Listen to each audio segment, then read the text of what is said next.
So it started with a friendly competition between a friend and myself. And we were wanting to see, who can make the best batch of mead. And we were looking around and finding different recipes. And I found one that was just fantastic. Needless to say, I ended up winning that competition. But friends and family, they all came, they tried our product, and it was just delicious. They loved it. And the fact that, or when we learned that we were able to make a product with honey, it opened my eyes into a new world. For me, I'm somebody who really loves sustainability. I love honey itself. And for us, being able to take those ingredients, being able to work with nature, and then create a fantastic product was something that I didn't really see in the marketplace. Not a lot of corporate structures, not a lot of businesses are focusing on the environment first, where you get your quality honey, and then turning it into something for everyone to enjoy. We saw that as an opportunity, and so we decided to take that and turn it into Mandala Meadery.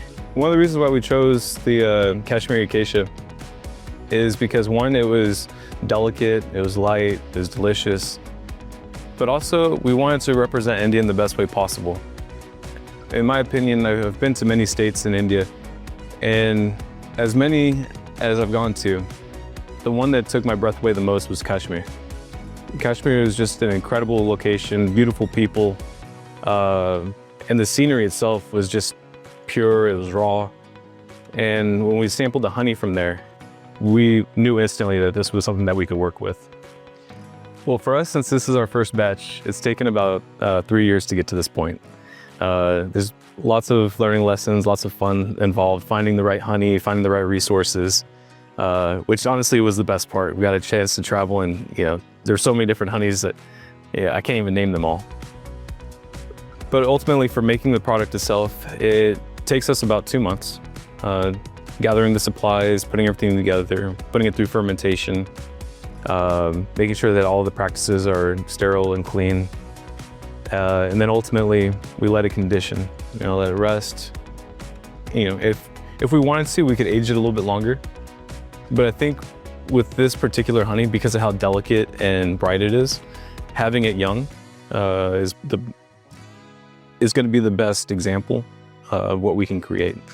So the flavor of the mead, when you first try it, or actually when you first smell it, you get these nice floral bouquet notes. You get like this, almost like a green apple kind of ester. It's semi-sweet. It's not so sweet that it's like you're drinking a dessert. It's almost like a light juice. So Mandala is a point of focus. It has, spiritual beliefs, but for me, ultimately, it's about balance. We don't want something that's too sweet. We don't want something that's too dry. We want to make sure that who we're working with is doing things in the right way, sustainably, ethically. We want to make sure that everything that we do is done in a fair way. Our conscious efforts is in regards to the environment, in regards to the product that we're creating. We've, kept the best hygienic practices that we can do, or that we can maintain.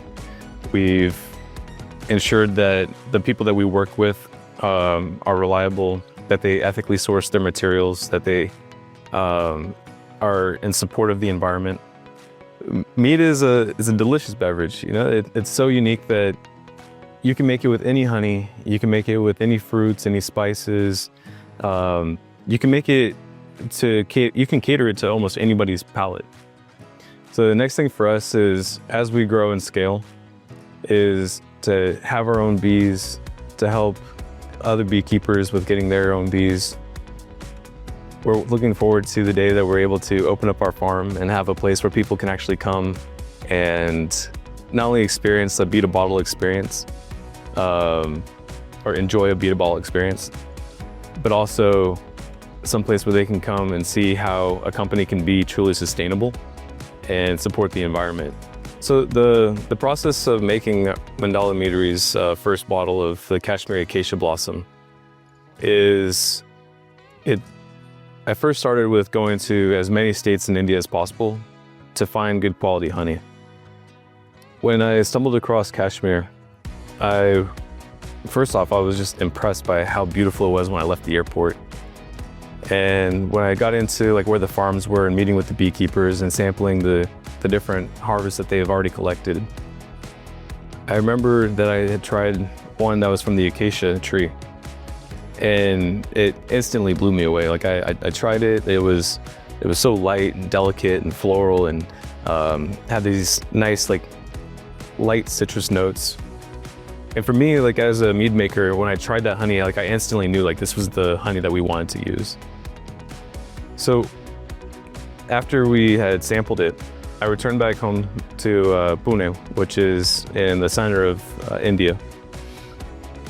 Started talking with our friends and everybody that's here at the winery here in Nashik. And we started trial batches. So ordered a couple of kgs of honey. You know, we put that all together. And then ultimately we worked on, you know, which yeast to use, like how much honey we should be using, what should be this end strength.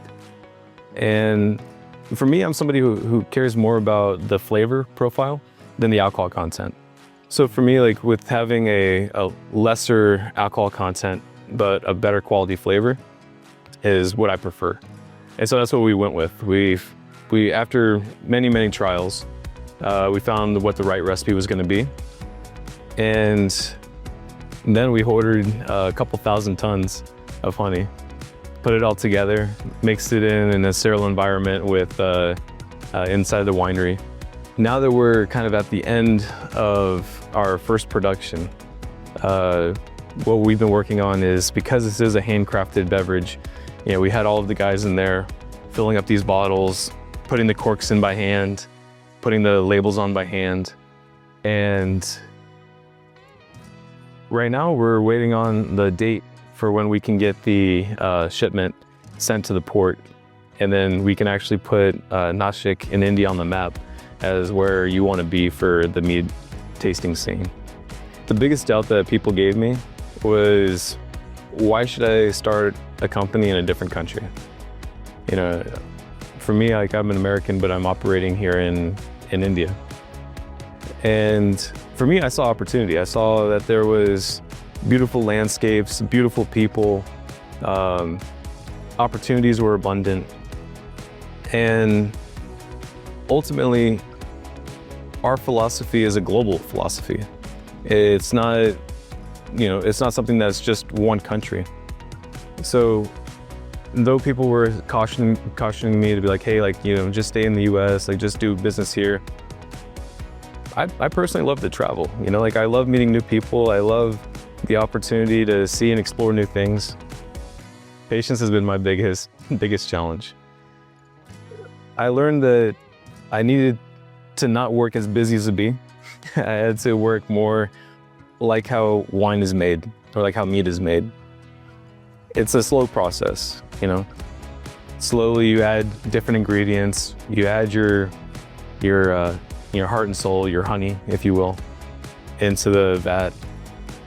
You allow it to take its time and turn into a wonderful beverage. For me, I had to learn to act the same way. I'm somebody who loves to just go and, you know, explore, see, do. And like when I know that I have stuff that I need to accomplish, I start doing it. I just like, I want to knock it out. I want to be able to accomplish the goal. But I have to realize that just like in nature, things take time. You know, I have to be able to relax. I have to be able to sit back, enjoy. And for me, that was the hardest lesson I had to take on. If I had to do it over again, I think that I would probably have a slightly less stress if I just learned, you know, to just be patient and just to enjoy the ride, get in the flow. And, but though those lessons were learned, I'm still happy with what we've been able to create and how we've been able to do it.